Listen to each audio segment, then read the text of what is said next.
Hey guys, what's up? My name's Hoaxburn. In this video, I'm gonna review the build that I'm using for my level 83 Sorcerer. I think I had a comment saying what kind of build I was running for my Sorcerer. So I thought I'd make a video just to review some of the gear that I'm using and fixes that I'm using for this build. It's still a work in progress. I'm not done with it. Hopefully, I could get the drops that I need for some of the unique drops. There's some pretty good ones that will make this build a little bit better.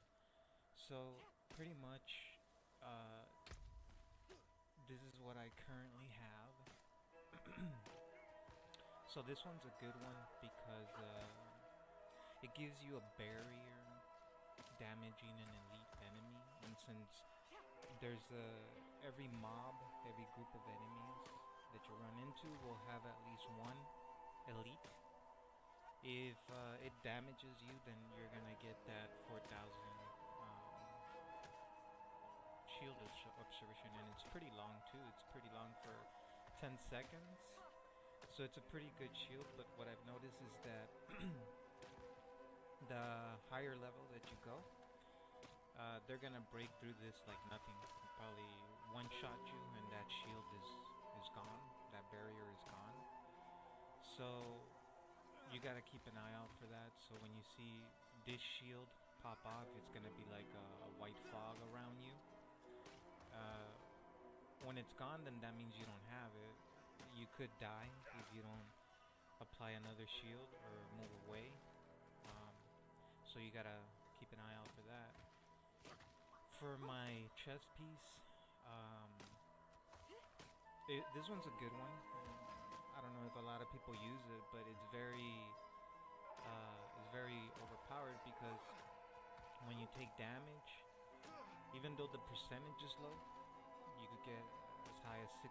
I got a 4% right now.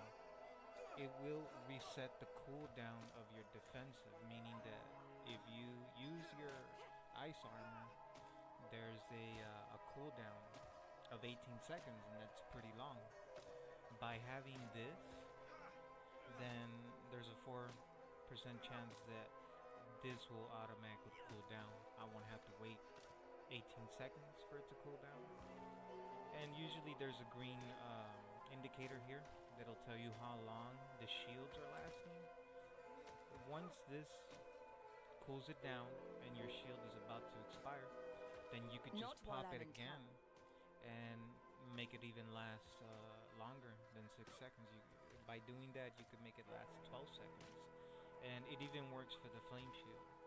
So you could have this off cooldown, you could pop this one, and then go back to your ice shield. So in order to stay alive, you gotta know when to use your shields, because this particular build is a glass cannon, meaning you could die very easily if you don't have your shields up at the right moment. So part of this build is always having one of the three. You could have this one. This one's pretty good. If this one pops up, then you could save these for emergencies. So it revolves around having those shields to stay alive. And then for the next affix that I have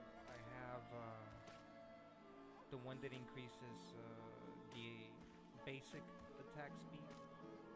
So they're talking about this one. This one says basic, so that's your basic attack, and this is increased by 30% the speed. So it makes it very fast. So every time that I shoot lightning at an enemy, it always bounces back, and it's pretty fast too. So I mainly focus on a basic skill to make it as fast as possible.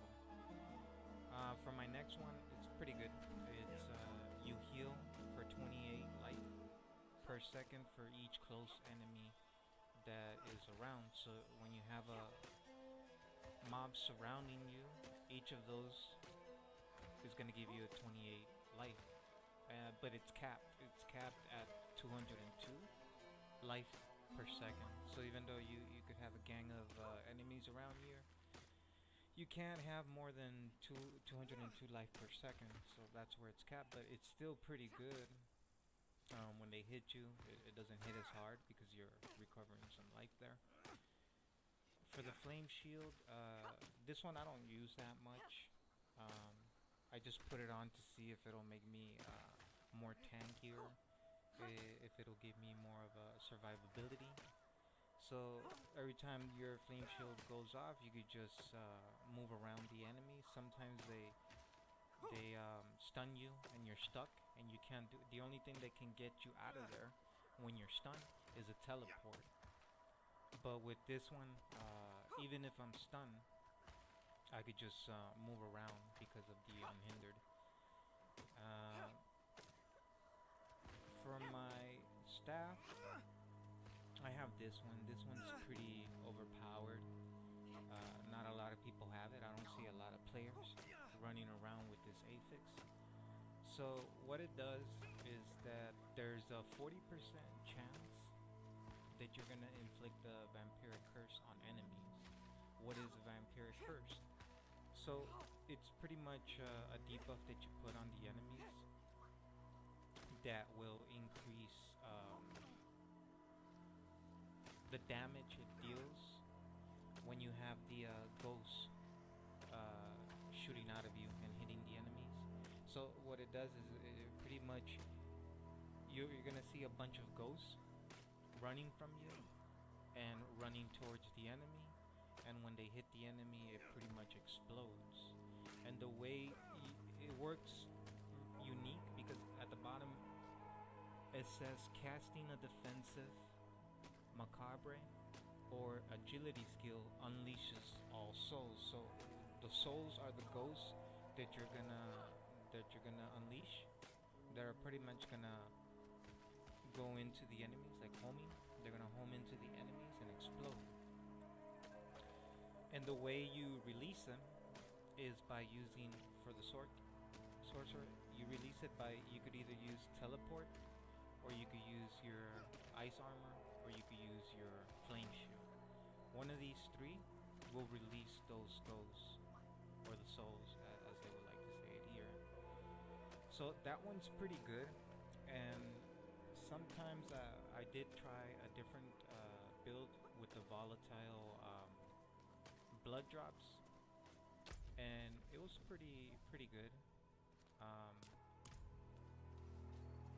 I still have the old gear, so the only thing right now is that it's not the item level, the item rating is not that high. That's why I'm not wearing it. But when you mix it with, let's see if I could find it here. Should be one of these.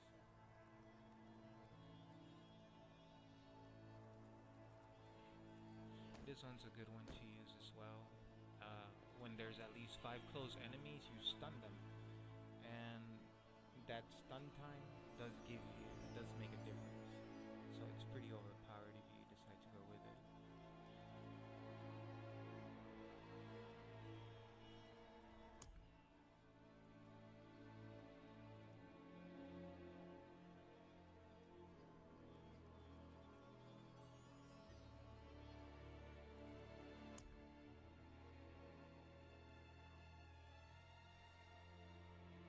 So this is the one that I was talking to you about. When your core skills overpower an enemy, you spawn 3 volatile blood drops. So you could combine this one with the vampire curses for a very overpowered build. Not only are you gonna be releasing the curses that pretty much home in on the enemies and explode like bombs, but you're also gonna have these drops, the blood drops, and they could also explode for a lot of damage. So I've tested these two together, and they're pretty overpowered in my opinion. I'm probably gonna use it once I get to level 100. I'm gonna use this affix along with this one. For my jewelry, these two unique rings, I just put them on because those are the only ones I have. But I don't like their affixes. They're not as good as the ones that you could get from the drops. I just put them there because they're unique rings. But that's where I usually put my resource management, because part of this build was draining my mana a lot, and I needed something that could either give me a lot of mana or mana recovery. So I tested some different methods, and I found that this one here it's not that good.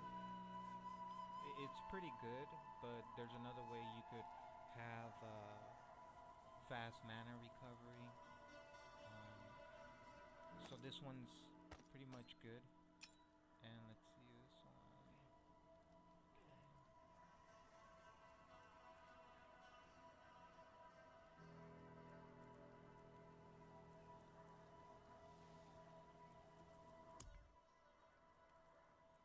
I'm not sure if I destroyed one of the rings that had one affix where each bounce of chain lightning will restore mana for you, which was pretty good. That's the most overpowered one you could use if you want to have constant. It pretty much never drains your mana, but I think I might have destroyed uh, that ring, unless I have it here. I don't think I have it there. Yeah, I might have destroyed it, but so this is the one that works well with that one. So this one, it says it'll give your chain lightning 4 additional bounces. And I used to have an affix that has a 60% chance of chain lightning to give 4 additional bounces. This one's 33%. The other one I had was 60%. So I was always getting additional 4 chains off of the chain lightning. And there's another ring. I think I might have had it. I don't know where I put it.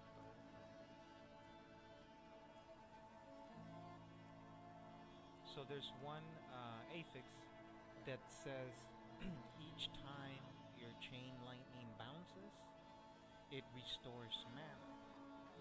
So when you combine that affix with this one, which one was it? This one here, since this one will make chain lightning bounce 4 additional times, and the other one would let your mana, it restores your mana for each additional bounce. You could literally see I don't have a lot of mana, 109, but that doesn't matter because you don't need more than 109. But by having those 2 affixes that I just told you about, you're gonna see this go down up to here and then go right back up. Go down, right back up. Go down, right back up. It'll never drain your mana just by having those 2 affixes. And there's a potion that you can create that will also, I don't know if it, I think it increases your mana recovery. If you were to use that potion with those 2 affixes, your mana literally never drains. So those are the 2 most powerful affixes to keep, at least for the sword. I don't know if it works for the other classes, but for the sorcerer, chain lightning that gives you 4 additional bounces, and the one that says each bounce of chain lightning restores your mana. Those 2 you're gonna be guaranteed to pretty much have infinite mana. So that's pretty much the build that I'm currently running right now.